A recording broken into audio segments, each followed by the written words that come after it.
ICC विश्वकप league 2 मा नेपालको अभूतपूर्व प्रदर्शन। युएईलाई हराउँदै विश्वकपको क्वालिफायरमा छनौट। आसिफ खानको आँधीबाट जोगिँदै नेपालले काट्यो जिम्बाब्वेको टिकट। 4 ब्याट्सम्यानको अर्धशतक। कुन ब्याट्सम्यानले लिए अर्धशतक, यसको बारेमा पुरै जानकारी आजको समाचारमा हेर्नुहोस्। 3 महिनापछि जिम्बाब्वेमा हुने विश्वकप छनौटमा नेपालले अब कोसँग प्रतिस्पर्धा गर्नेछ, यसको बारेमा पुरै जानकारी। नेपाली खेलाडीको क्षमता अद्भुत रहेको नेपाली राष्ट्रिय क्रिकेट टोलीका प्रशिक्षक मोन्टी देसाईको भनाई। जित्ने विश्वासका साथ खेल्न टिमको रणनीति बनेको कप्तान रोहित पौडेलको धारणा। आगामी 5 वर्षीय कार्यकालका लागि नेपालको उपराष्ट्रपति पदका लागि आज निर्वाचन हुँदै। उपराष्ट्रपतिको निर्णय लिन राष्ट्रिय स्वतन्त्र पार्टीको बैठक आज बस्दै। नेपालले 2080 सालमा 35 दिन देशभर लागू हुने गरी सार्वजनिक बिदा दियो। कुन चाडपर्व कहिले कहिले परे, 35 दिनका सार्वजनिक बिदाहरू कहिले कहिले परिरहेका छन्, यसको बारेमा पुरै जानकारी। नेकपा एमालेका अध्यक्ष केपी शर्मा ओलीले आउँदो वैशाखमा मध्य पहाडी लोकमार्गमा पूर्व पश्चिम यात्रा गर्ने। पहिलो प्रधान न्यायाधीश हरिप्रसाद प्रधान होइन, जुद्ध शमशेरका छोरा हुन् भन्दै कानुनका विद्यार्थीसँग ओलीको प्रतिक्रिया। वल्लो घरको नरे पल्लो घर सरे उखान चरितार्थ हुँदैछ भन्दै सरकार प्रति पूर्व मन्त्री परिषद अध्यक्ष खिलराज रेग्मीको टिप्पणी। प्रधानमन्त्री कार्यालयको ह्याक भएको ट्विटर अकाउन्ट सञ्चालनमा। बीआरआई परियोजना सफल कार्यान्वयनमा ल्याउन नेपाल सरकार दृढ रहेको उप प्रधानमन्त्री नारायण काजी श्रेष्ठको दावी। सरकारले बीआरआई परियोजना तीव्रताका साथ अगाडि बढाउनु पर्ने एमाले उपमहासचिव प्रदीप गेवालीको सुझाव। आइपियुको 146औं महासभामा सहभागी भई सभामुख देवराज घिमिरे स्वदेश फिर्ता। जसपाबाट प्रतिनिधि सभा सदस्यका लागि मन्जु शर्मा अनुसारी सिफारिस। सरकारी अस्पताललाई विश्वसनीय बनाउनु पर्नेमा सांसदहरूको जोड। हिन्दू विश्वविद्यालय स्थापनार्थ सम्भाव्यता अध्ययनका लागि डाक्टर जगमान गुरुङको नेतृत्वमा 5 सदस्यीय समिति गठन। स्वतन्त्र विद्यार्थी युनियनको निर्वाचनमा नेकपा माओवादी केन्द्रका पार्टीका केन्द्रीय नेता पनि खटिए। बागमती प्रदेशका मुख्यमन्त्री जमर कट्टेलले चैतको 8 गते विश्वासको मत लिने। सरकारसँग निर्माण व्यवसायी महासंघको 27 मुदे माग। 27 वटा बुँदामा के माग गरेका छन् व्यवसायीहरूले सरकारसँग, यसको बारेमा पुरै जानकारी आजको समाचारमा हेर्नुहोस्। महिला कर्मचारीमाथि अश्लील व्यवहार गर्ने कृषि विश्वविद्यालयका डिन निलम्बित। भारतबाट घटेर आयो इन्धनको मूल्य। नेपाल आयल निगमले बोर्डको बैठक बसेर निर्णय गर्ने। पर्वतमा बैंकका कर्मचारीमाथि आक्रमण गर्नेहरूलाई कारबाहीको माग। सुदूरपश्चिममा पुनः देखिन थाल्यो कोरोनाको संक्रमण। निजी अस्पताललाई स्वास्थ्य बीमाको जिम्मा दिन नहुने स्वास्थ्य तथा जनसङ्ख्या मन्त्रालयका सचिव डाक्टर रोशन पोखरेलको दावी। काठमाडौँ महानगरका सबै वडामा निशुल्क कानुनी परामर्श सेवा सुरु। पोखरा महानगरपालिकाको प्रतिवेदन। मणिपाल शिक्षण अस्पतालले 10 करोड कर तिर्न बाँकी। मध्य पहाडी लोकमार्ग पोखराको लामाचौर बाटुले चौर क्षेत्रका स्थानीयहरू आन्दोलनमा। एसएसबीले नेपालीलाई कुटपिट गरेको भन्दै शम्सी नाकामा प्रदर्शन। बेनी जोमसुम सडकमा दैनिक 5 घण्टा यातायात बन्द। तिमीलाई हेर्ने बानी पर्यो गीतको फिमेल भर्सनबाट पुनरागमन गर्दै पल शाह। नेपाल अन्तर्राष्ट्रिय चलचित्र महोत्सव निफ काठमाडौँमा सुरु। सरकारले उपेक्षा गरेको चलचित्र कर्मीहरूको आरोप। नेपाली चलचित्र कलाकार संघको नेतृत्वका लागि मोहन निरौला सहितको प्यानल घोषणा। च्याट जीपीटीको प्रभाव अब जीमेलमा पनि आर्टिफिसियल इन्टेलिजेन्स फिचर हुने। 5.32 अङ्कले घट्यो नेप्से परिसूचक। 1 अर्ब 14 करोडको शेयर कारोबार। आर्थिक समस्याका कारण चीनसँग कूटनीतिक सम्बन्ध स्थापना गरेको होन्डुरसका विदेश मन्त्री एडुआर्डो रेनाको भनाई। उत्तर कोरियाद्वारा पुनः लामो दूरीको क्षेप्यास्त्र परीक्षण। हेल्मो 11 र आयोजक टोली 5 पोखरी T20 क्रिकेट प्रतियोगिताको फाइनलमा प्रवेश। र समाचार पार्टी हेल्थ टिप्स अन्तर्गत आज हामी किन निन्द्रा लाग्दैन, गहिरो निन्द्रा पढ्नका लागि के कुरामा ध्यान दिन सकिन्छ भन्ने विषयवस्तुमा आज हामी यहाँहरूलाई जानकारी दिनेछौँ। हामीलाई अन्तिमसम्म हेर्नुहोला।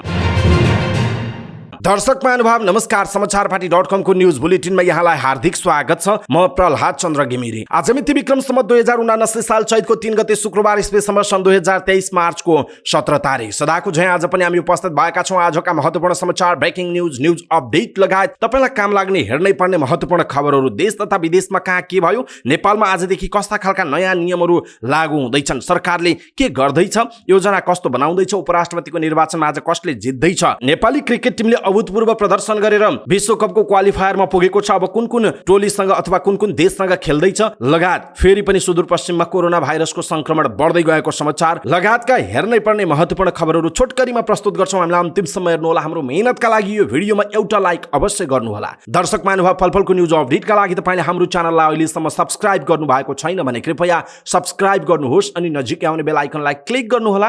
नोटिफिकेसन इनेबल गरेर अलमा क्लिक गरिदिनु होला। आउनुहोस् दर्शक महानुभाव, आजका महत्त्वपूर्ण समाचार सुरु गरौं। युएईलाई हराउँदै विश्वकपको क्वालिफायरमा नेपाल प्रवेश गरेको प्रसंगबाट। नेपालले अभूतपूर्व प्रदर्शन गर्दै युएई विरुद्धको निर्णायक म्याच जितेको छ। यससँगै नेपाल जिम्बाब्वेमा हुने विश्वकप क्वालिफायरका लागि छनौट भएको छ। खराब मौसमका कारण डकवर्थ लुइसका आधारमा निर्णय लिइएको हो। नेपालले 9 रनले खेल जितेको छ। 311 रनको कीर्तिमानी लक्ष्य पछ्याएको नेपालले 6 विकेटको क्षतिमा 269 बनाएको थियो। खराब मौसमका कारण अम्पायरहरूले खेल रोक्ने निर्णय लिएका थिए। नेपाल डीएल मेथडका आधारमा 9 रनले अगाडि भएको जनाइएको छ। यसैबीच नेपालले विश्वकप लिग 2 मा अभूतपूर्व प्रदर्शन गर्दै जिम्बाब्वेमा हुने विश्वकप लिग 2 क्वालिफायर्समा स्थान बनायो। लिग 2 मा नेपालको कुनै रोमाञ्चकारी परिकथा भन्दा कम छैन। 1 महिना मात्रै अगाडि फर्केर हेर्ने हो भने नेपालले विश्वकप क्वालिफायरमा पुग्ने कुनै सम्भावना देखिएको थिएन। त्यसका लागि बाँकी 12 खेलमा 11 खेल जित्नु पर्ने थियो, जुन एउटा औसत स्तरको टिमका लागि असम्भव झैं प्रतीत हुन्थ्यो। तर नेपाली खेलाडीहरूले लडाकु शैलीमा खेल्दै असम्भवलाई सम्भव तुल्याइदिएका छन्। गत फेब्रुअरीमा घरेलु मैदानमा भएको त्रिकोणात्मक श्रृङ्खलादेखि नेपालको भाग्य फेरिएको छ। यो श्रृङ्खलामा नेपालले 4 वटै म्याच जितेर क्लिन स्वीप गरेको थियो। त्यस लगत्तै युएईमा भएको अर्को त्रिकोणात्मक श्रृङ्खलामा नेपालले 4 मध्ये 3 म्याच जित्यो। त्यसपछि नेपाललाई बाँकी 4 खेलमा 100% जित चाहिएको थियो। घरेलु मैदानमा युएई र पपुवा न्युगिनीसँग भएको श्रृङ्खलामा नेपालले 100% जित निकाल्न सफल भयो। यसअघि 3 म्याचमा सहज जित हासिल गरेको नेपालले युएईलाई बहादुरीपूर्वक पराजित गरेको थियो। युएईले टस जितेर ब्याटिङ रोज्दै नेपाललाई 311 रनको विशाल लक्ष्य दिएको थियो। नेपालले अहिलेसम्म एक दिवसीयमा 300 रन कटाएको छैन। त्यसैले नेपाल दोस्रो इनिङ्समा ब्याटिङ गर्न नआउँदै समर्थकहरू निराश भइसकेका थिए। नेपालको सुरुवात खराब रह्यो। पहिलो र दोस्रो ओभरमा 2 विकेट गुमाएको नेपालले क्राइसिस म्यानका रूपमा रहेका कप्तान रोहित कुमार पौडेललाई पनि चाँडै नै गुमाउन पुग्यो। तर अर्को इन्डबाट कुशल भुर्तेलले ब्लाइन्डर इनिङ खेले। अर्को इन्डमा लगातार विकेट खसिरहँदा कुशलले युएईमा बलरहरूमाथि कडा काउन्टर अट्याक गरे। 30 बलमा अर्धशतक लगाउँदै उनले नेपालको आशा जीवित तुल्याएका थिए। कुशललाई साथ दिए भीम सार्कीले। यो जोडीबीच 61 रनको साझेदारी भयो, जसले नेपालको आशा जगायो। तर कुशल आउट भएपछि खेलमा फेरि युएई हावी भयो। भीम सार्कीलाई साथ दिन आरिफ शेखाई। यो जोडी बीच अर्को महत्त्वपूर्ण साझेदारी भयो, जसले नेपाललाई खेल नेपालको पकड बाहिर जान दिएन। 67 रनमा भीम आउट भएपछि नेपाललाई ठूलो झड्का लाग्यो। 5औं विकेटका रूपमा भीमलाई गुमाउँदा नेपालले 161 रन बनाएको थियो र जितका लागि 150 रन चाहिएको थियो। दिपेन्द्र सिंह ऐरीलाई पछाडि राखेर नेपालले 7औं नम्बरमा 17 वर्षीय युवा ब्याट्सम्यान गुलसन झालाई क्रिजमा पठायो। गुलसनले आफूलाई दिएको जिम्मेवारीमा खरो उत्रिए। उनले नेपाललाई जितसम्म डोर्याए। बिहिबारको खेलमा नेपालका 4 ब्याट्सम्यानले अर्धशतक बनाएका छन्। सम्भवतः नेपालका लागि यो पहिलो रेकर्ड हुन सक्छ। दिउँसैदेखि मौसम बदली भएको हुँदा कुनै पनि बेला खेल रोकिन सक्ने सम्भावना थियो। नेपालले 20 ओभर ब्याटिङ गरिसकेपछि खेल रोकिएको खण्डमा डीएल मेथडका आधारमा निर्णय हुन्थ्यो। 20 देखि 40 ओभरसम्मको खेलमा डीएल मेथडमा युएई अगाडि थियो। खेलको 41औं ओभरमा निर्णायक ट्विस्ट आयो। युएईका कप्तान मोहम्मद वसिम आफै बलिङमा उत्रिए। त्यति बेलासम्म क्रिजमा गुलसनले खासै हात खेल्न सकिरहेका थिएनन्, तर पार्ट टाइम बलर वसिमलाई गुलसनले आफ्नो निशाना बनाए। 41 ओभरको अन्तिम 4 बलमा गुलसनले लगातार 4 बाउन्ड्री निकाले। तेस्रो बलमा छक्का हानेका उनले त्यसपछिका 3 बलमा लगातार चौका लगाएका थिए। यही ओभर नेपालका लागि निर्णायक बन्यो। नेपाल डीएल मेथडमा युएई भन्दा अगाडि बढ्यो। त्यसो त बिहिबारको खेल छिट्टै सकिनुमा युएई आफै पनि जिम्मेवार छ। डीएल मेथडमा आफू अगाडि रहँदासम्म युएईका खेलाडीले आलटाल गर्दै समय कटाउने विभिन्न बहाना गरेका थिए। 5:30 बजेसम्म खेल सक्नुपर्ने थियो, तर युएईका खेलाडीको ढिलासुस्तीले खेल लम्बियो। यो अवस्थामा प्रकाशले पनि साथ दिइरहेको थिएन। कुनै पनि क्षण अम्पायरले खेल रोक्न सक्थे र त्यही भयो। खेल रोकिँदा नेपाल डीएल मेथड अनुसार 9 रनले अगाडि थियो। यसरी नेपालले युएई विरुद्धको बलिङमा खराब प्रदर्शन गरेको थियो। खास गरी डेथ ओभरमा नेपालको बलिङलाई युएईका आसिफ खानले धज्जी उडाइदिए। अविश्वसनीय रूपमा 40 बलमा शतक पुरा गरेका आसिफको ब्याटिङ आधीभन्दा कम थिएन। उनले पछिल्ला 79 बलमा 11 छक्का सहित 78 रन जोडेका थिए। नेपालका स्टार बलर सन्दीप लामिछानेलाई खानले लगातार 4 छक्का हिर्काउँदा त्रिवी मैदानमा खच्चा खच दर्शकमा स्तब्धता छाएको थियो। आसिफको आँधीले अहिले नेपालको सपना बढार्ला जस्तो देखिएको थियो, तर ब्याटिङले नेपाललाई जोगाएको छ। घरेलु मैदानमा नेपाल फेरि एकपटक बाघ साबित भएको छ। कुनै समय नेपालका लागि हाउगुजीका रूपमा रहेको युएई अब नेपाललाई हाउगुजी मान्नुपर्ने अवस्थामा पुगेको छ। यसरी आसिफ खानको आँधीबाट जोगिने नेपालले जिम्बाब्वेको टिकट काटेको छ र 4 ब्याट्सम्यानले अर्धशतक प्रहार गरेका छन्। दर्शक महानुभाव, नेपाली टोलीलाई हार्दिक बधाई भन्छौँ हामी र यहाँहरू जो देश तथा विदेशमा जहाँ हुनुहुन्छ कृपया आफ्नो बधाईको सन्देश तलको कमेन्ट बक्समा कमेन्ट गर्नुहोला। नेपालले जुन अभूतपूर्व खेल जितिसकेको छ र अभूतपूर्व प्रदर्शन गरेको छ, अब 3 महिनापछि जिम्बाब्वेमा क्वालिफायर छनौटको खेल हुनेछ र त्यसमा नेपालले कोसँग प्रतिस्पर्धा गर्नेछ भन्ने विषयवस्तुमा सबैलाई जिज्ञासा हुने कुरा स्वाभाविक हो। विश्वकप लिग 2 को अन्तिम खेलमा युएईलाई डकवर्थ लुइस नियम आधारमा 9 रनले हराएर नेपालले 3 महिनापछि जिम्बाब्वेमा हुने 1 दिवसीय विश्वकपको विश्व स्तरको छनौटमा स्थान बनाएको छ। युएईमाथि प्राप्त जितले नेपाल तालिकाको तेस्रो स्थानमा रहेर विश्वकप छनौटमा पुग्यो। विश्वकप लिग 2 का सहभागी 7 टोली मध्ये शीर्ष 3 टोली विश्वकप छनौटमा पुग्ने प्रावधान थियो। आगामी जुन 18 देखि जुलाई 9 तारिकसम्म जिम्बाब्वेमा हुने विश्वकपको विश्वस्तर छनौटमा 10 टोली सहभागी हुनेछन्। त्यहाँ आईसीसी का 12 पूर्ण सदस्य र नेदरल्यान्ड्सले खेलिरहेको सुपर लिगका अन्तिम 5 टोली पनि हुने जनाइएको छ। ती मध्ये नेदरल्यान्ड्स र जिम्बाब्वेले विश्वकप छनौट खेल्ने पक्का भइसकेको छ। विश्वकप छनौटमा विश्वकप लिग 2 बाट नेपाल, ओमान र स्कटल्यान्ड पुगेका छन्। अब बाँकी 2 टोलीको टुङ्गो विश्वकपको विश्वस्तरको छनौटका लागि हुने प्लेअफबाट लाग्ने बताइएको छ। प्लेअफमा विश्वकप लिग 2 का अन्तिम 4 टोलीहरू नामिबिया, अमेरिका, युएई र पीएनजी तथा च्यालेन्ज लिगका शीर्ष 2 टोली जर्सी र क्यानाडा भेट्नेछन्। त्यहाँबाट 2 टोलीले विश्वकप छनौटमा स्थान बनाउनेछन्। विश्वकप छनौटबाट भने केवल 2 टोली मात्र विश्वकपमा पुग्नेछन्। विश्वकप छनौटमा सहभागी 10 टोलीलाई पहिलो चरणमा 2 वटा समूहमा विभाजन गरिनेछ। समूहका शीर्ष 3 टोलीले सुपर 6 मा स्थान बनाउनेछन्। सुपर 6 मा शीर्ष 2 स्थानमा रहने टोलीले विश्वकपमा स्थान बनाउनेछन्। विश्वकपमा सोझै छनौट भएका 7 टोली तय भइसकेको छ। Bharat, New Zealand, England, Australia, Bangladesh, Pakistan, Afghanistan सोझै विश्वकपका लागि छनौट भएका हुन्। अब वेस्ट इन्डिज, श्रीलङ्का, आयरल्यान्ड र दक्षिण अफ्रिका मध्ये 1 टोली सोझै छनौट हुनेछन्। तीमध्ये बाँकी 3 टोलीले विश्वकप छनौट खेल्नुपर्ने जनाइएको छ। नेपाली राष्ट्रिय क्रिकेट टोलीका कप्तान रोहित कुमार पौडेलले आरिफ शेख र गुलशन झाको ब्याटिङको सहयोगमा नेपालले सुखद नतिजा निकाल्न सफल भएको बताउनु भएको छ। लिग 2 को अन्तिम खेलमा युएई विरुद्ध डीएलएस पद्धतिमा 9 रनको जित निकालेपछिको पत्रकार सम्मेलनमा कप्तान पौडेलले सुरुवात खराब भए पनि आरिफ र गुलशनको साझेदारी इनिङको सहयोगमा जित सम्भव भएको बताउनुभयो। सुरुवात नराम्रो भए पनि यस अघिका खेलबाट बटुलीको अनुभवको आधारमा अगाडि खेल्दै जाँदा सुखद नतिजा निस्कने विश्वासका साथ खेलेको उहाँले बताउनुभयो। यो बीचमा आरिफ र गुलशनको साझेदारी नै महत्त्वपूर्ण रहेको उहाँको भनाइ छ। राम्रो रनको लक्ष्य भए पनि दोस्रो इनिङमा विकेट राम्रो भएको भन्दै पछ्याउन सक्ने विश्वासका साथ खेल्न टिम रणनीति बनेको कप्तान पौडेलले बताउनुभयो। यस्तै प्रशिक्षक मोन्टी देसाईले 50 ओभरमा 311 रनको लक्ष्य सम्हालिएर खेलेको अवस्थामा पछ्याउन कठिन नहुने भन्दै खेलाडीमा आत्मविश्वास रहेको बताउनुभयो। यही लक्ष्यका साथ खेल्दा खेलमा जित निकाल्न सफल भएको उहाँको भनाइ छ। खेल अवधिमा विपक्षी टोली केही रणनीति अपनाए पनि अनुशासित ब्याटिङ गर्दा नतिजा पोल्टामा परेको देसाईको भनाइ छ। नेपालले प्राप्त गरेको सफलतापछि भावुक समेत देखिनुभएका देसाईले समर्थकलाई धन्यवाद दिनुभयो। उहाँले सो क्रममा अहिले भएको टोलीमा धेरै खेलाडीमा अद्भुत क्षमता भएको र भविष्यमा उनीहरूले नेपाली क्रिकेटका लागि राम्रो गर्न सक्ने पनि बताउनु भएको छ। दर्शक महानुभाव, नेपाली टोलीको जुन सफलता छ, नेपालको स्थिर जसरी उच्च भइरहेको छ, त्यसमा एकजना प्रशिक्षकको पनि निकै महत्त्वपूर्ण भूमिका हुन्छ। त्यसकारणले गर्दाखेरि नेपाली राष्ट्रिय क्रिकेट टोलीका प्रशिक्षक मोन्टी देसाईलाई पनि धेरै धेरै बधाई छ, जुन यो आफ्नो सफलताका लागि र नेपालको शिर उच्च राखेकोमा। क्रिकेटको यो सफलतापछि अब पालो भएको छ उपराष्ट्रपतिको चुनावको। आगामी 5 वर्ष कार्यकालका लागि नेपालको उपराष्ट्रपति पदको निर्वाचन आज हुँदैछ। उपराष्ट्रपतिका लागि 10 बजेदेखि 3 बजेसम्मको मतदानको अवधि तोकिएको छ। यसैबीच उपराष्ट्रपति पदको निर्वाचनको सम्पूर्ण तयारी पूरा भएको र आज उपराष्ट्रपति पदका लागि संघीय संसद भवनमा मतदान हुने निर्वाचन आयोगले जनाएको छ। संसद भवनको लोत्से हलमा 2 मतदान केन्द्रको व्यवस्था गरिएको छ। अपराह्न 3 बजेसम्म मतदानको व्यवस्था मिलाइएको निर्वाचन अधिकृतको कार्यालयले जनाएको छ। संघीय संसदका सदस्य र प्रदेश सभा सदस्यका लागि छुट्टा छुट्टै मतदान केन्द्रको व्यवस्था गरिएको छ। संघीय संसदका सदस्यले संसद भवनको मूल गेटबाट प्रवेश गरेर मतदान गर्नेछन् भने प्रदेश सभाका सदस्यले बगैँचातर्फको हरियो गेटबाट प्रवेश गरेर मतदान गर्ने व्यवस्था मिलाइएको बताइएको छ। निर्वाचन आयोगले उपराष्ट्रपति निर्वाचन 2079 का लागि 2 प्रकारको मतपत्रको व्यवस्था गरेको छ। संघीय संसदका सदस्यले मतदान गर्ने प्रयोजनका लागि रातो मसी र प्रदेश सभा सदस्यले मतदान गर्ने प्रयोजनका लागि हरियो मसीले मतपत्र छपाई गरिएको छ। मतपत्रमा उम्मेदवारको तस्बिर र नाम समावेश समावेश गरिएको छ। उपराष्ट्रपतिको निर्वाचनमा अष्टलक्ष्मी साक्य बोहरा, प्रमिला कुमारी, ममता झा र रामसाय प्रसाद यादव गरी 4 जना उम्मेदवार छन्। संघीय संसद र प्रदेशसभा सदस्यले मतपत्रमा रहेका कुनै एक उम्मेदवारको तस्बिर र नाम अङ्कित रहेको कोठामा स्वस्तिक छाप लगाई मत सङ्केत गर्नुपर्नेछ। उपराष्ट्रपतिको निर्वाचनमा संघीय संसद र प्रदेशसभाका सदस्य मतदाता रहेका छन्। संघीय संसद सदस्यको मतभार 79 र प्रदेशसभा सदस्यको मतभार 48 रहेको जनाइएको छ। मतदान सम्पन्न भए लगत्तै मतगणना सुरु गर्ने तयारी गरिएको सहायक निर्वाचन अधिकृत शर्माले जानकारी दिनुभएको छ। साँझ 6 बजेसम्म निर्वाचन परिणाम सार्वजनिक गर्ने तयारी रहेको जनाइएको छ।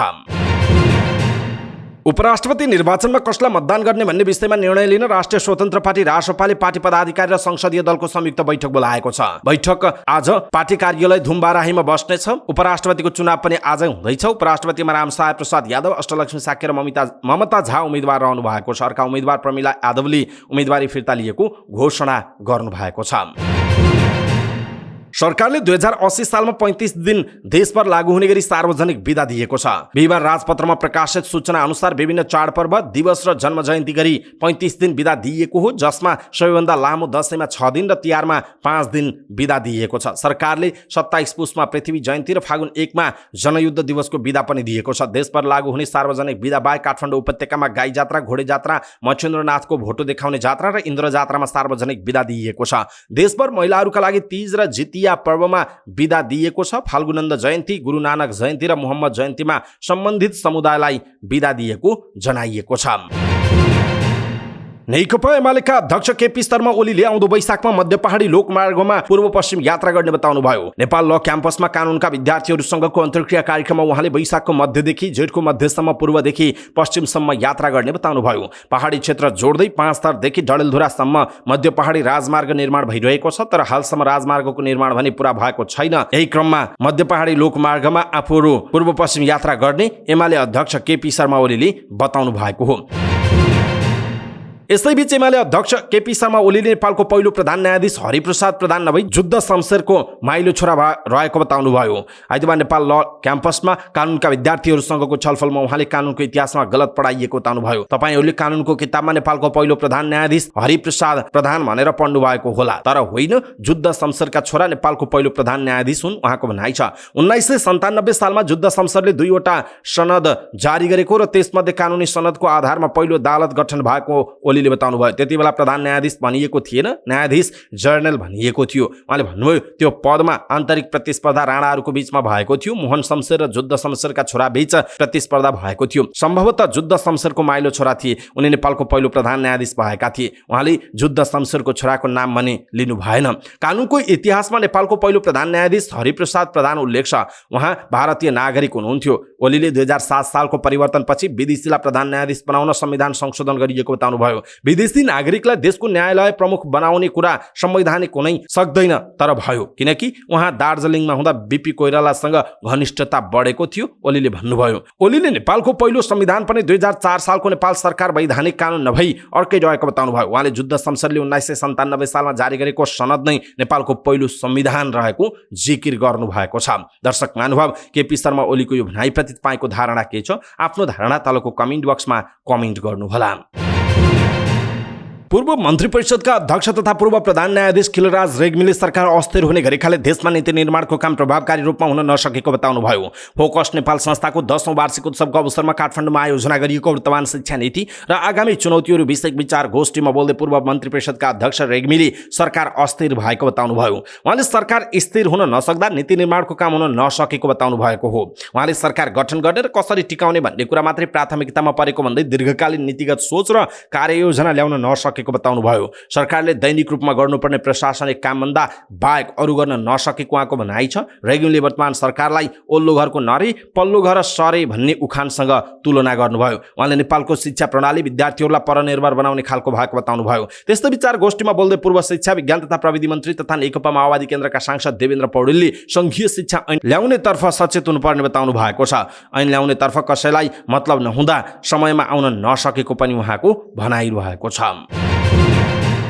ह्याक भएको प्रधानमन्त्री तथा मन्त्री परिषद कार्यालयको ट्विटर अकाउन्ट पुनः सञ्चालन भएको छ। प्रधानमन्त्री कार्यालयका अनुसार बुधबार साँझदेखि ट्विटर अकाउन्ट @PM_ नेपाल अनाधिकृत रूपमा प्रवेश गरी असम्बन्धित ट्विटहरू भएको थियो। 2FA लगायतका सुरक्षा अपनाउँदा समेत भएको अनाधिकृत प्रवेशबारे छानबिन भइरहेको भन्दै प्रधानमन्त्री कार्यालयले छिट्टै सत्य तथ्य सार्वजनिक गर्ने बताएको छ। यसैबीच उपप्रधान एवं भौतिक पूर्वाधार तथा यातायात मन्त्री नारायण काजी श्रेष्ठले नेपाल सरकार चीनको बेल्ट एन्ड रोड BRI परियोजनालाई सफल कार्यान्वयनमा ल्याउन दृढ रहेको बताउनुभयो। सो परियोजनाको कार्यान्वयनमा केही ढिलाइ भएको स्वीकार गर्दै उपप्रधानमन्त्री श्रेष्ठले त्यसलाई पूर्ण कार्यान्वयनमा ल्याउन नेपाल सरकार प्रतिबद्ध रहेको बताउनु भएको छ। परियोजनाको सफल र शीघ्र कार्यान्वयनमा नेपालको हितमा रहेको उल्लेख गर्दै त्यसका लागि नेपाल सरकारको तर्फबाट सहयोग र सहजीकरण गर्न आफू लागि पर्ने प्रतिबद्धता समेत व्यक्त गर्नुभयो। उपप्रधानमन्त्री श्रेष्ठले सो परियोजना अन्तर्गत नेपालले ठूला पूर्वाधारको विकासमा सहयोग र सहकार्यको अपेक्षा गरेको पनि स्पष्ट पार्नुभयो। त्यसका लागि विभिन्न मोडालिटीका विषयमा दुई मुलुकबीच छलफल भइरहेको स्मरण गराउँदै उहाँले नेपालले त्यसलाई ठोस निष्कर्षमा पुर्याउन चाहेको समेत दाबी गर्नुभएको छ।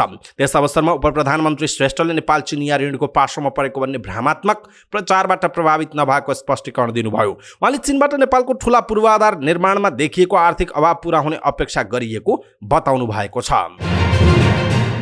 नेकपा एमालेका उपमहासचिव एवं पूर्व परराष्ट्र मन्त्री प्रदीप घेवालीले चीनको belt and road initiative BRI परियोजनाको कामलाई तीव्र गतिका साथ अगाडि बढाउन सरकारलाई आग्रह गर्नुभएको छ। भू राजनीतिक इस्युहरूका कारण सो परियोजनाको काम अगाडि बढाउने कुरामा समस्या देखिएको उल्लेख गर्दै उहाँले अब सरकारले त्यसलाई छिटोभन्दा छिटो अगाडि बढाउनु पर्ने बताउनुभयो। काठमाडौँमा आयोजित चाइना बेल्ट एन्ड रोड इनिसिएटिभमा 10 वर्ष नेपालको अनुभव विषय अन्तर्क्रिया कार्यक्रममा बोल्दै उपमहासचिव घेवालीले सो परियोजनालाई अगाडि बढाउन सरकारले अब चीनसँग फन्डिङ मोडालिटीको बारेमा तत्काल छलफल गर्नुपर्ने आवश्यकता समेत औल्याउनु भयो। सो परियोजनाबाट लाभान्वित हुन नेपाल आफै अग्रसर हुनुपर्ने उहाँको भनाइ छ। उपमहासचिव घेवालीले चीनले बाह्य मुलुकसँग हस्तक्षेप नगर्ने कुरालाई स्पष्ट पार्दै आएको उल्लेख गर्दै त्यसप्रति नेपाल गम्भीर बन्नुपर्ने बताउनुभयो। उहाँले नेपालले विकासमा फड्को मार्ने हो भने पनि सो परियोजनाको कामलाई छिटो अगाडि बढाउन उपयुक्त हुने धारणा व्यक्त गर्नुभयो। उपमहासचिव घेवालीले भन्नुभयो BRI अगाडि बढ्न नसक्नुमा भू राजनीतिक इस्युहरूले पनि कहिलेकाहीँ काम गरेको मैले देखेको छु। त्यसो भएर BRI बाट लाभान्वित हुन नेपाल आफै अग्रसर हुनुपर्छ भन्ने मलाई लाग्दछ। हामीले जति सक्दो यी कनेक्टिभिटीमा हाम्रा प्रस्तावहरूलाई कार्यान्वयनमा ल्याउन सक्छौं त्यति छिटो नेपाल त्यसबाट लाभान्वित हुन सक्छ। त्यसो हुनाले सरकारलाई मेरो माननीय उपप्रधानमन्त्री ज्यू मार्फत आग्रह पनि छ, प्रस्तावित हाम्रा जति पनि योजनाहरू छन् तिनको कम्तीमा आधारभूत डकुमेन्टहरू शेयर गर्ने पेश गर्ने अब फन्डिङ मोडालिटीको विषयमा पनि चीनसँग बसेर कुरा गर्ने बेला भयो भन्ने मलाई लाग्दछ उहाँको भनाइरहेको छ। उपमहासचिव घेवालीले नेपालको विकासका अपेक्षाहरू पूरा गर्न पनि BRI परियोजनाले महत्त्वपूर्ण योगदान पुर्याउने तर्क गर्नु भएको छ। अन्तर्व्यवस्थापिका सङ्घ IPU को 146औं महासभामा सहभागी भई सभामुख देवराज घिमिरे स्वदेश फर्किनु भएको छ। त्रिभुवन अन्तर्राष्ट्रिय विमानस्थल हुँदै उहाँ हिजो साँझ स्वदेश फर्किनु भएको हो। उहाँसँग नेपालबाट गएको 9 सदस्यीय प्रतिनिधिमण्डल पनि स्वदेश फर्किएको छ। स्वदेश फर्किएपछि विमानस्थलमा सञ्चारकर्मीहरूसँग कुराकानी गर्दै सभामुख घिमिरेले महासभामा नेपालबाट ठूला मुलुकले साना मुलुकलाई हेप्ने र पक्षपात गर्ने कुराहरूमा विशेष जोड दिएको बताउनुभयो। उहाँले जातीय वर्गीय कुराहरूलाई नयाँ ढङ्गबाट लैजाने कुरामा आफूले आवाज उठाएको उहाँको भनाइ छ। उहाँले नेपालको असंलग्न परराष्ट्र नीतिका बारेमा पनि जानकारी गराएको बताउनुभयो। महासभामा अस्ट्रेलियाका सभामुखसँग दुई देशबीचको सम्बन्धका बारेमा विशेष छलफल भएको उहाँको भनाइ छ। उहाँले बहराइनका सभामुखसँग पनि आफ्नो भेट भएको र भेटमा दुई देशबीचको सम्बन्धका बारेमा छलफल गरेको बताउनुभयो। सभामुख घिमिरेले सरकारले विश्वासको मत लिनु सामान्य कुरा रहेको बताउनुभयो। त्यस्तै नेपाली कांग्रेसका प्रमुख सचेतक रमेश लेखकले महासभामा शान्तिपूर्ण सहअस्तित्व र समावेशी गर्ने विषयलाई बढावा दिने कुरा आफूले उठाएको बताउनुभयो। उहाँले महासभामा जलवायु परिवर्तन सम्बन्धी मुद्दालाई पनि विशेष रूपमा उठाएको बताउनु भएको छ। जनता समाजवादी पार्टी नेपालले मञ्जु शर्मा अन्सारीलाई प्रतिनिधि सभा सदस्यका लागि सिफारिस गरेको छ। ललितपुरको बालकुमारी स्थित केन्द्रीय कार्यालयमा बसेको सो पार्टी केन्द्रीय कार्यकारिणी समितिको बैठकले अन्सारीलाई समानुपातिकतर्फ प्रतिनिधि सभा सदस्यका लागि निर्वाचन आयोगलाई सिफारिस गर्ने निर्णय गरेको हो।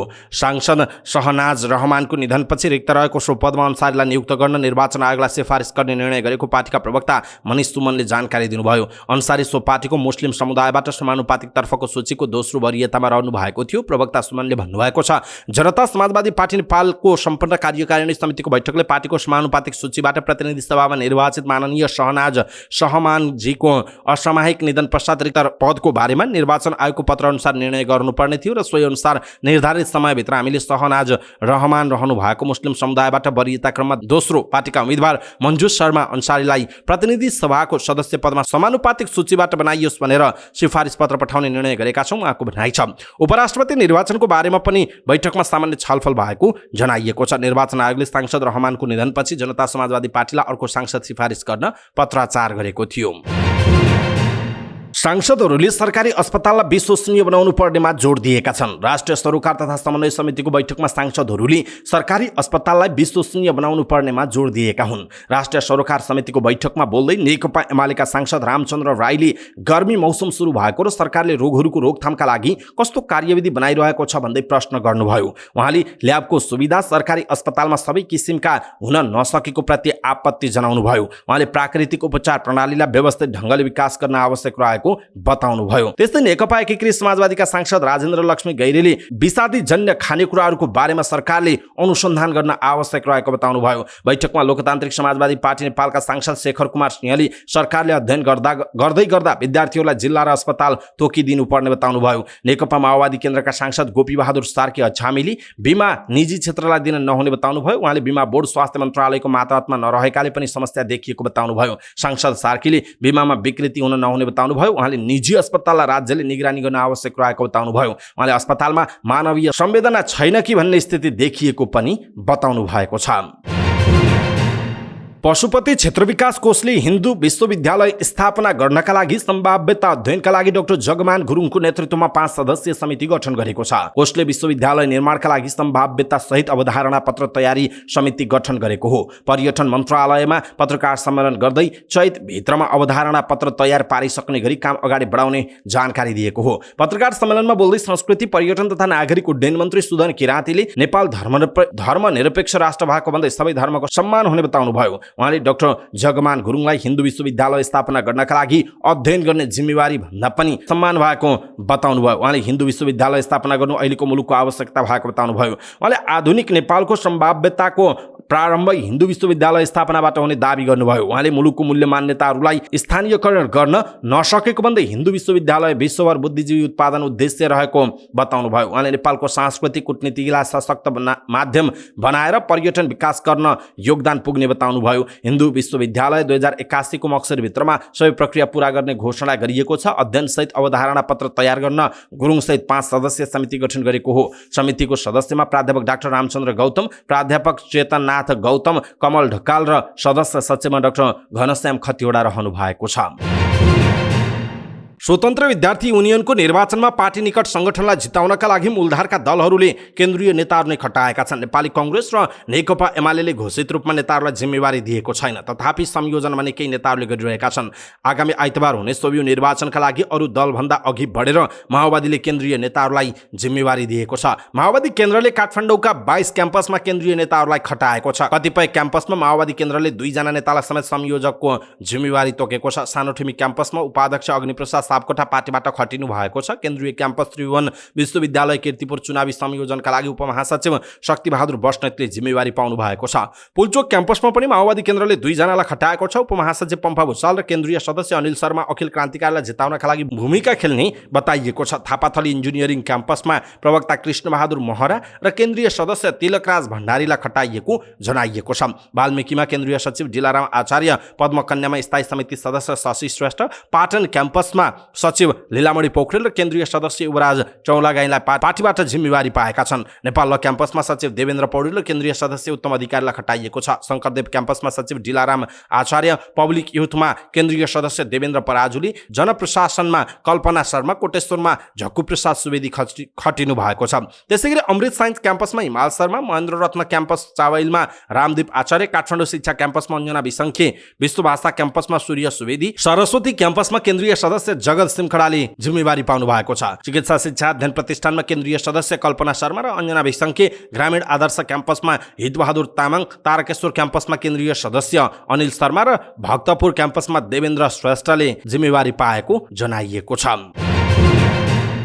बागमती प्रदेश सरकारका मुख्यमन्त्री शालिग्राम जमरखट्टेलले चैतको 8 मा विश्वासको मत लिनुहुने भएको छ। उक्त प्रयोजनका लागि प्रदेश सभा सचिवालयले उक्त दिन दिउँसो 3 बजे बैठक बोलाएको प्रदेश सभा सचिवालयका प्रमुख सचिव कृष्णहरि खड्काले जानकारी दिनुभयो। केही हप्ता अघि राप्रपाले सरकारमा सहभागी आफ्ना 3 जना मन्त्रीलाई फिर्ता बोलाउने र सरकारलाई दिएको समर्थन फिर्ता लिने निर्णय गरेको थियो। त्यसपछि वर्तमान सरकार अल्पमतमा परेको थियो। पुस 26 गतिमा बागमती मन्त्री परिषद गठन हुँदा नेकपा एमाले, नेकपा माओवादी केन्द्र र राप्रपाले संयुक्त गठबन्धन बनाएको थियो। बागमती प्रदेशमा सरकारको वर्तमान मन्त्री परिषदमा माओवादी केन्द्र र एमालेका मात्रै मन्त्री रहेको जनाइएको छ। नेपाल निर्माण व्यवसायी महासंघको 24औं साधारण सभा मार्फत व्यवसायीहरूले भोग्नु परेको समस्या समाधानका लागि सरकारसँग 27 मुदे मागसहित काठमाडौँ घोषणापत्र सार्वजनिक गरिएको छ। महासंघको कार्यालयमा पत्रकार सम्मेलन गर्दै महासंघले निर्माण व्यवसायीहरूले पछिल्लो समय भोग्नु परेको समस्या समाधानको सरकारसँग माग सहित 27 मुदे काठमाडौँ घोषणापत्र सार्वजनिक गरेको हो। पत्रकार सम्मेलनमा बोल्दै महासंघका महासचिव रोशन दाहालले निर्माण व्यवसायीहरूले लामो समयदेखि काम सम्पन्न गरेका आयोजनाको भुक्तानी नभएको भन्दै तत्काल भुक्तानीको व्यवस्था गर्न माग गरिएको बताउनु। उहाँले सरकारले भुक्तानी गर्न नसक्ने ठेक्काहरूलाई कानुन बमोजिम ठिक्काको अन्त्य गर्नुपर्ने बताउनुभयो। सरकार निर्माण सम्पन्न भएका आयोजनाहरूको भुक्तानी गर्न नसके श्वेतपत्र जारी गरी सम्बोधन गर्नुपर्ने उहाँको भनाइ छ। महासचिव दाहालले मूल्यवृद्धि सम्बोधन गर्न महासंघ र सरकार बीच भएको सम्झौता बमोजिम मूल्य समायोजनका लागि मार्ग निर्देशन 2 जारी गर्नुपर्ने उहाँले बताउनुभयो। उहाँले विगतमा पटक पटक सार्वजनिक खरिद नियमावली संशोधनबाट रुग्ण आयोजनाको म्याद थप गर्दा समेत विभिन्न समस्याका कारण निर्माण सम्पन्न हुन नसकेका आयोजनाको एकमुष्ट 1 वर्ष म्याद थप गर्नुपर्ने बताउनु भएको छ। पत्रकार सम्मेलनमा महासंघका अध्यक्ष रवि सिंहले सरकारले निर्माण सम्पन्न भएका आयोजनाहरूको 60 अर्ब रुपैयाँ भुक्तानी नदिएका कारण निर्माण व्यवसायीहरू काम गर्न सक्षम नभएको बताउनु भएको छ। चितवनको कृषि तथा वन विज्ञान विश्वविद्यालयले कृषि संकायका डिन प्राध्यापक जयप्रकाश दत्तलाई निलम्बन गरेको छ। जुम बैठकमा उनले महिला कर्मचारीलाई अश्लील हरकत गरेको भिडियो सार्वजनिक भएपछि निलम्बन गरिएको कृषि तथा वन विज्ञान विश्वविद्यालयले जनाएको छ। विश्वविद्यालयका उपकुलपति पुण्य रेग्मीले सामाजिक सञ्जालमा देखिएको विषयवस्तु संवेदनशील देखिएको हुँदा सत्य तथ्य छानबिनका लागि समिति पनि गठन गरिएको बताउनुभयो। उहाँले छानबिन समितिको प्रतिवेदन प्राप्त भई निर्णय नहुन्जेलसम्मका लागि दत्त निलम्बनमा रहने बताउनुभयो। कृषि संकायका 63 जना भन्दा बढी सहभागी भएको बैठकमा डिन दत्तले अडियो म्युट गर्नु भएको थियो भने उहाँको भिडियो नै अन थियो। दत्त कृषि संकायको डिनको 4 वर्ष पहिलो कार्यकाल पूरा गरेर अहिले थप 4 वर्ष दोस्रो कार्यकालका लागि 2077 कार्तिकमा डिन नियुक्त हुनुभएको थियो। भारतबाट पेट्रोलियम पदार्थको मूल्य घटेर आएको नेपाल आयल निगमले जनाएको छ। नेपाललाई इन्धन बिक्री गर्ने भारतीय आयल कर्पोरेसन आइओसीले पठाएको नयाँ मूल्य अनुसार पेट्रोलको मूल्यमा लिटरमा 86 पैसा र डिजेलको मूल्य लिटरमा 1 रुपैयाँ 74 पैसाले घटेको छ। अहिले बजारमा पेट्रोल प्रति लिटर 178 रुपैयाँ र डिजेल तथा मट्टीतेल प्रति लिटर 175 रुपैयाँमा बिक्री भइरहेको छ। त्यस्तै खाना पकाउने ग्यासको मूल्य प्रति सिलिन्डर 1800 रुपैयाँ छ। भारतबाट घटेर प्राप्त भएको मूल्यका आधारमा अब निगम सञ्चालक समिति वा व्यवस्थापन बैठकले इन्धनको उपभोक्ता मूल्यबारे निर्णय गर्ने जनाइएको छ। पर्वतमा बैंकका कर्मचारीमाथि आक्रमण भएको छ। जिल्ला प्रहरी कार्यालय पर्वतका अनुसार बैंकको कर्जा असुलीका लागि म्याग्दीबाट गएका एक बैंकका कर्मचारीमाथि आक्रमण भएको हो। आक्रमणमा परि म्याग्दीमा रहेको एनआइसी एसिया बैंकका कर्मचारी प्रकाश आले घाइते भएका छन् भने एक जनामाथि दुर्व्यवहार भएको छ।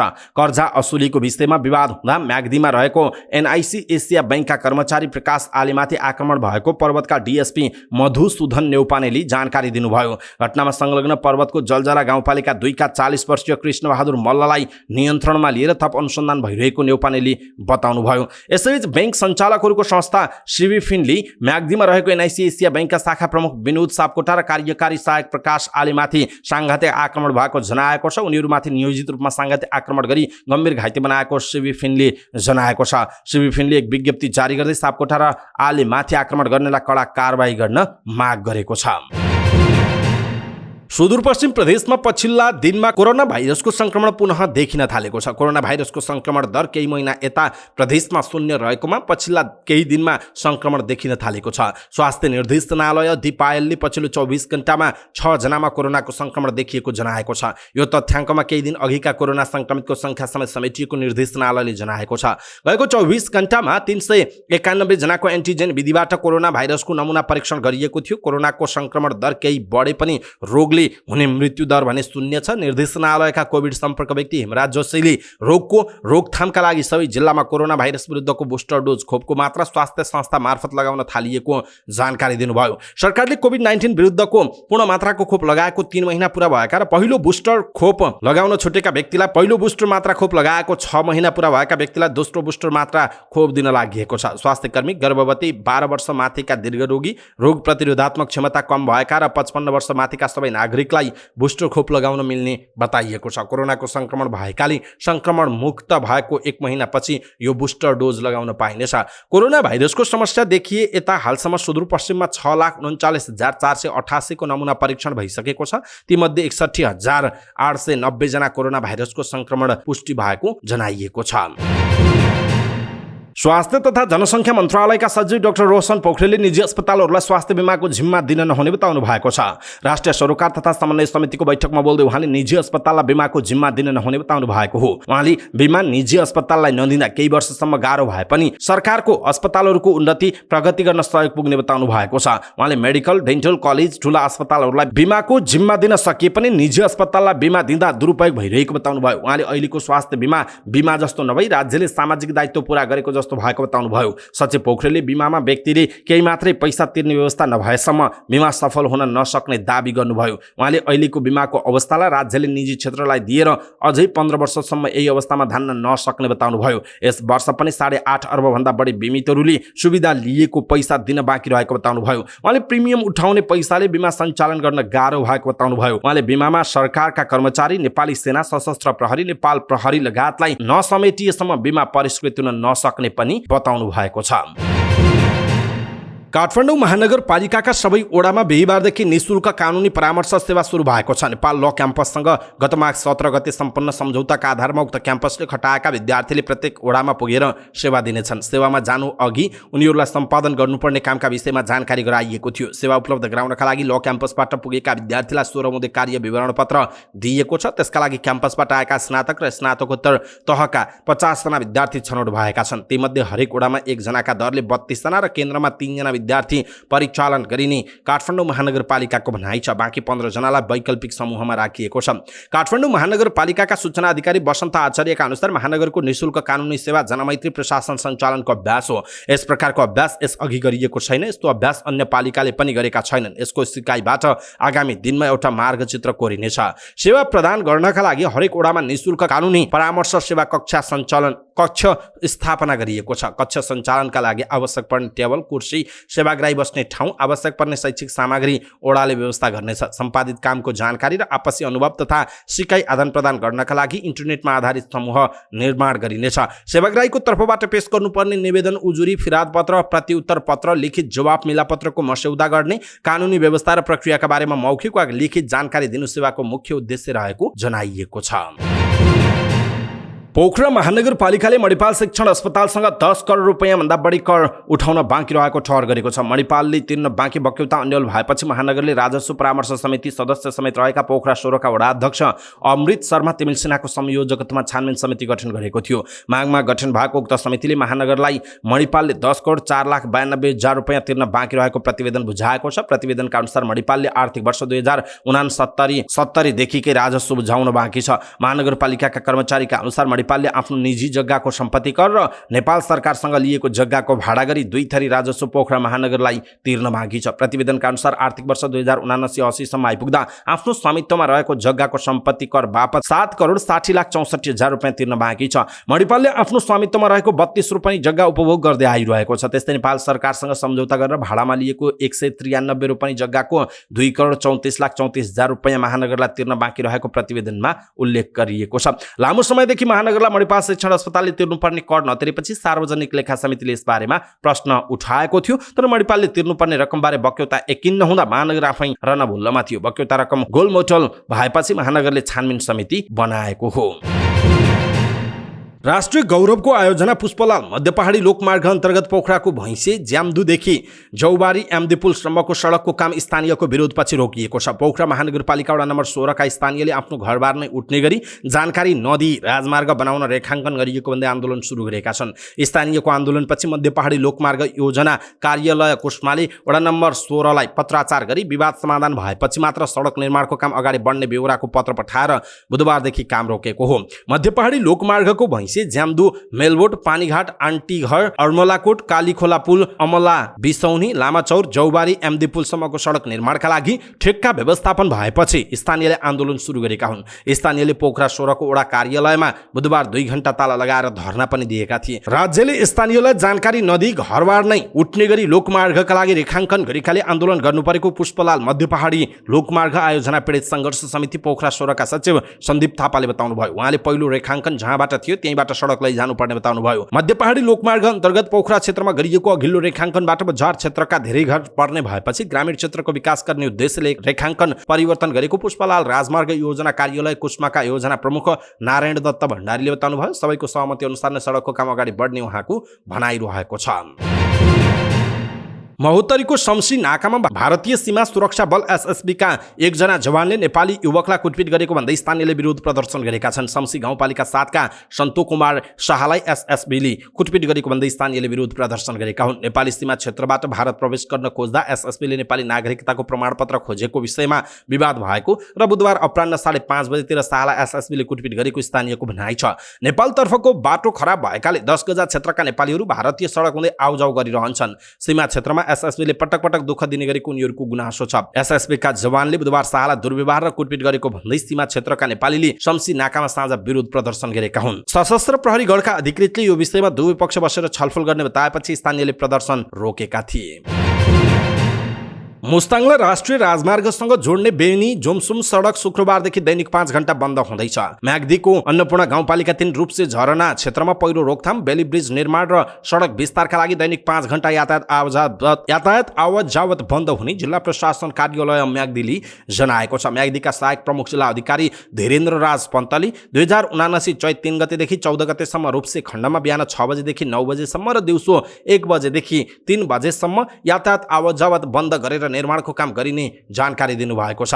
निर्माण व्यवसायले बेनी जोमसुम कोरोला सडक आयोजना मार्फत जिल्ला प्रशासन कार्यालय म्याग्दीमा समय व्यवस्थापनका लागि पत्राचार गरेका थिए। म्याग्दीबाट मुस्ताङ जाने र मुस्ताङबाट म्याग्दीतर्फ आउने सवारी साधनले सडक बन्द हुने समय अगावै रूपसे खण्ड पार गर्नुपर्नेछ। एम्बुलेन्स र अत्यावश्यक सवारी साधनको हकमा पनि सडकमा सहज आवत जावतको व्यवस्था मिलाउने प्रशासनले जनाएको छ। अभिनेता पल शाह सार्वजनिक कार्यक्रममा सहभागी भएका छन्। रुकुममा जारी महोत्सवमा सहभागी हुन उनी बुधबार खलङ्गा पुगे। बहिनी रोशनीसँगै हेलिकप्टर चढेर उनी त्यहाँ पुगे। महोत्सवमा उनले गीत गाएर प्रस्तुति पनि दिए। हजारौं दर्शक सहभागी कार्यक्रममा पलले रुकुम आफ्ना लागि प्रिय रहेको भन्दै फ्यानको मन जित्ने प्रयास गरे। उनले जेल जीवनको अनुभव पनि बाँडे। उक्त अवसरमा पलले अब आफू म्युजिक भिडियो मार्फत अभिनयमा पुनरागमन गर्न लागेको घोषणा समेत गरे। 1 वर्ष अघि नै युट्युबमा रिलिज भइसकेको तिमीलाई हेर्ने बानी पर्यो बोलको फिमेल भर्सनको गीत मार्फत आफू कमब्याक गर्न लागेको उनले बताए। दर्शकले भिडबाट फिल्ममा पनि चाँडै फर्कनुपर्छ भनेर होटिङ गर्न थालेपछि चाँडै फिल्ममा समेत फर्कने तयारीमा रहेको उनले बताए। महोत्सवमा उनले आफू अभिनीत पछिल्लो फिल्म म यस्तो गीत गाउँछु 2 को चर्चित गीत तिम्रो घरको वरिपरि गाएर सुनाएका थिए। गत महिना तनहुँ कारागारबाट रिहा भएपछि पल घरमै आराम गरिरहेका छन्। निकट स्रोतका अनुसार उनी केही फिल्मको तयारीमा समेत रहेको बुझिएको छ।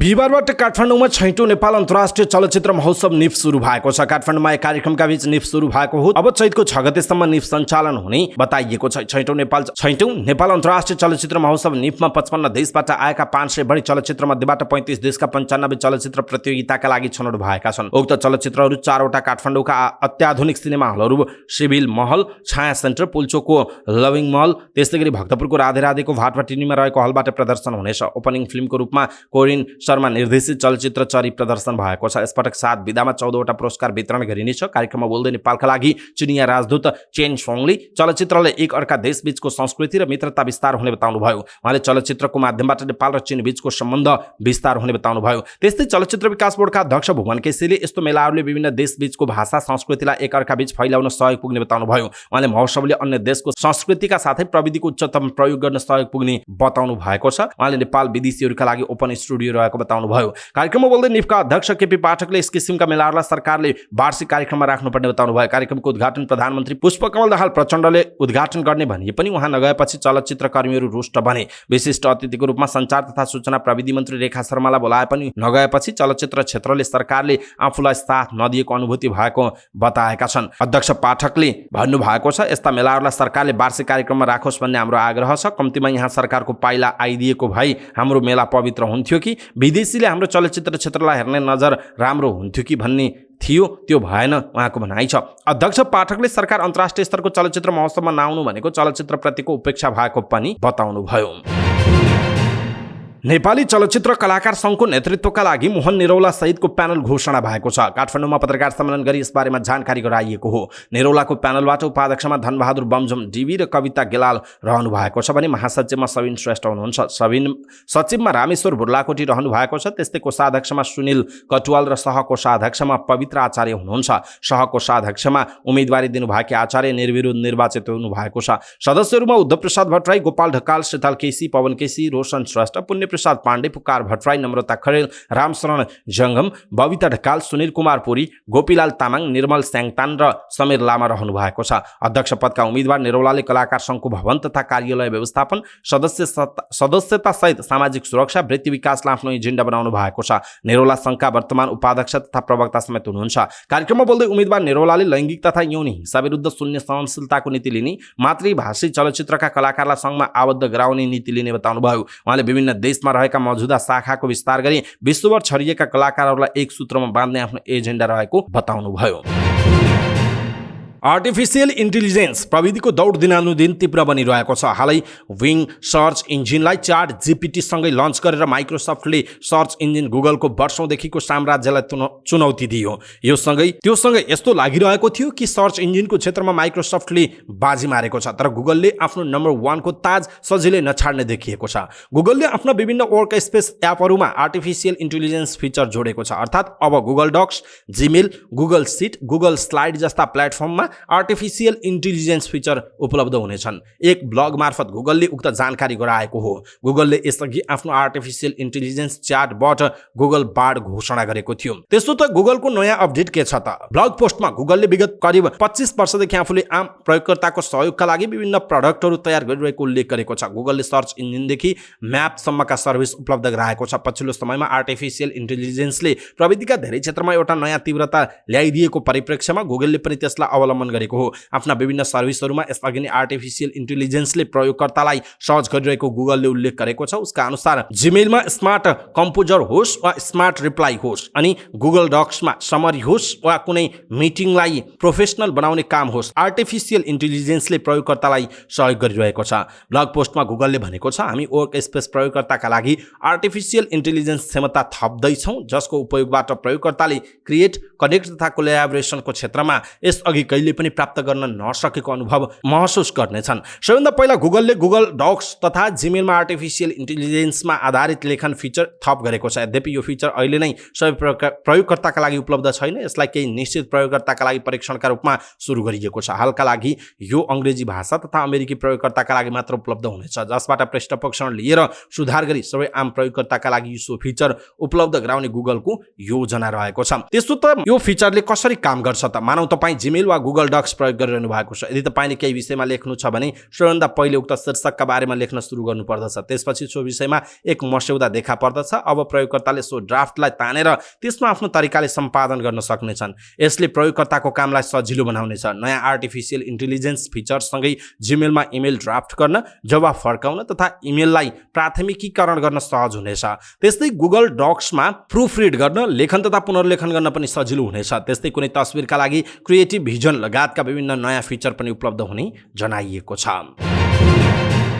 साताको अन्तिम कारोबारको दिन बिहिबार पनि शेयर बजारमा गिरावट आएको छ। बिहिबार बजार परिसूचक नेप्से 5.32 अङ्कले गिरावट हुँदा 1933.31 अङ्कमा बन्द भएको छ। लगानी, व्यापार, अन्य र हाइड्रो पावर उपसूचकमा बाहेक सबै उपसूचकमा गिरावट हुँदा नेप्से पनि घटेको हो। बिहिबार व्यापार उपसूचक सर्वाधिक 1.41% वृद्धि हुँदा लगानी उपसूचक 0.35% र अन्य उपसूचक 0.12% वृद्धि भएको छ। यता होटल तथा पर्यटन उपसूचक 1.14% र लघुवित्त उपसूचक 0.90% गिरावट भएको छ।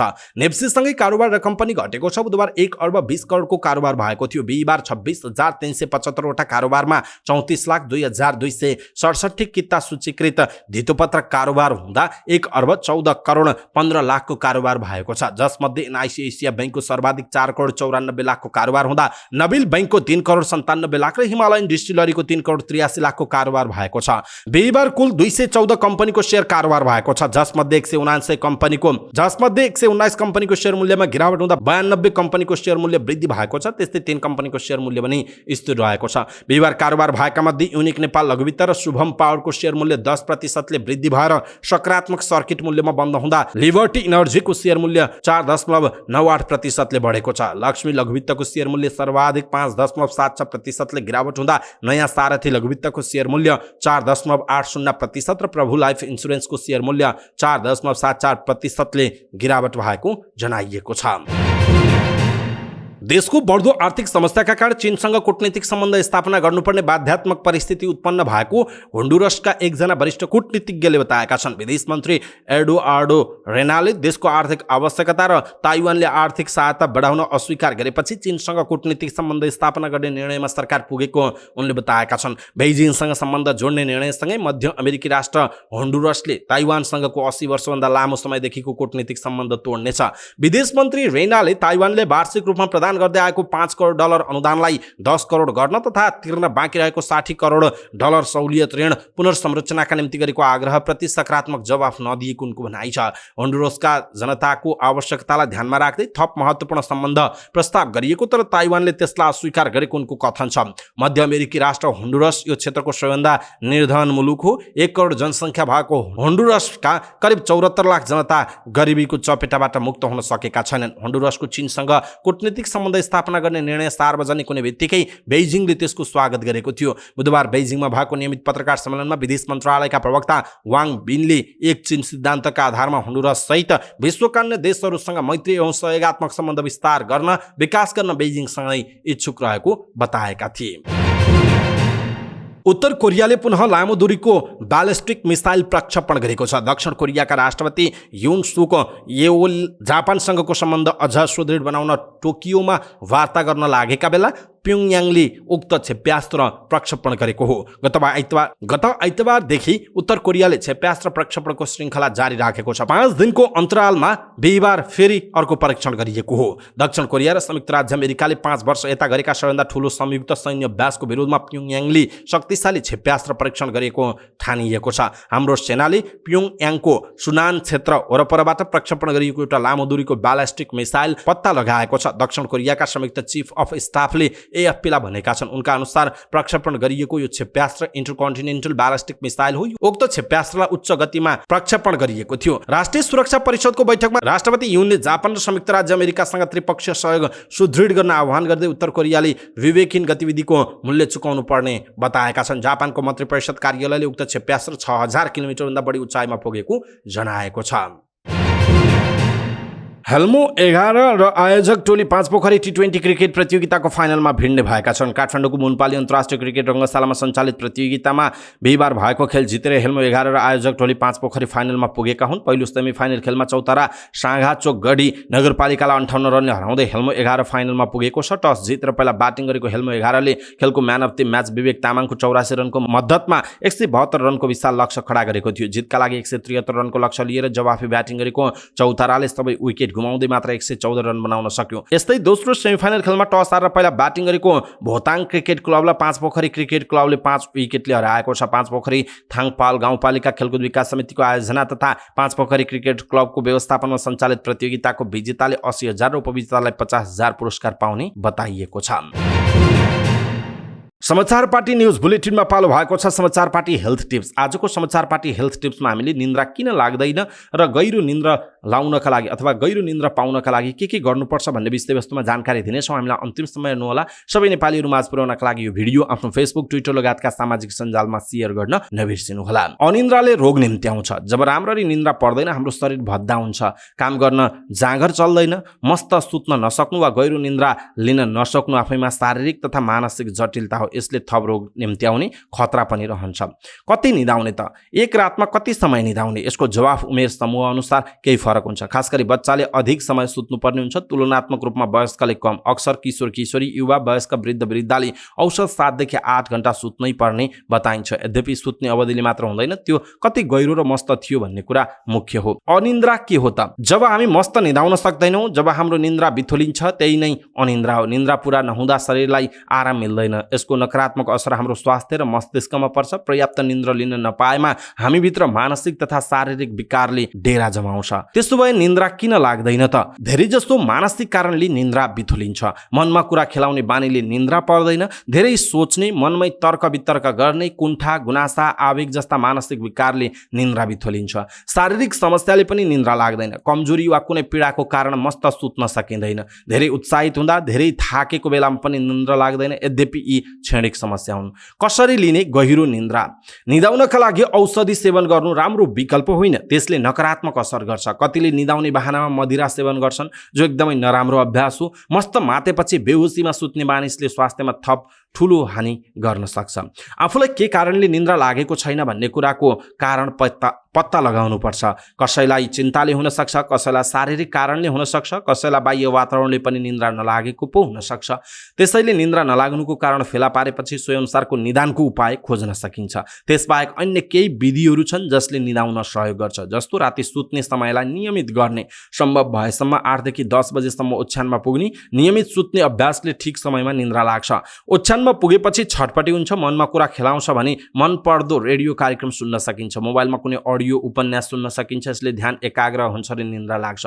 यद्यपि भिडियो हेर्ने, चर्को ध्वनि सुन्ने, फेसबुक चलाउने नगरौँ, जसले एकाग्रता भङ्ग गर्छ। कथा उपन्यास पढ्ने अभ्यास छ भने मनपर्ने पुस्तक पढ्न सकिन्छ। त्यसबाहेक जीवन उपयोगी एवं धर्मको दर्शनका पुस्तकहरू पढ्न सकिन्छ। यसले पनि मनलाई शान्त तुल्याउँछ र निन्द्रा लाग्छ। सुत्ने समयमा हर हिसाब गर्ने, योजना बनाउने, बितेका कुरा सम्झने, अपमानित भएको कुरा सम्झने जस्तो कुराले मन अधैर्य र अशान्त हुन्छ। त्यसैले सुत्ने बेला यस्ता कुराहरूबाट ध्यान चाहिँ हटाउनु पर्छ। शारीरिक रूपमा निष्क्रिय हुँदा पनि निन्द्रा लाग्दैन। त्यसैले आफ्नो दैनिकीलाई सक्रिय बनाउनुहोस्। दिनमा त्यस्तो कुनै पनि गल्ती नगर्नुहोस् जसले तपाईँलाई ग्लानिहीनता बोध हुन्छ।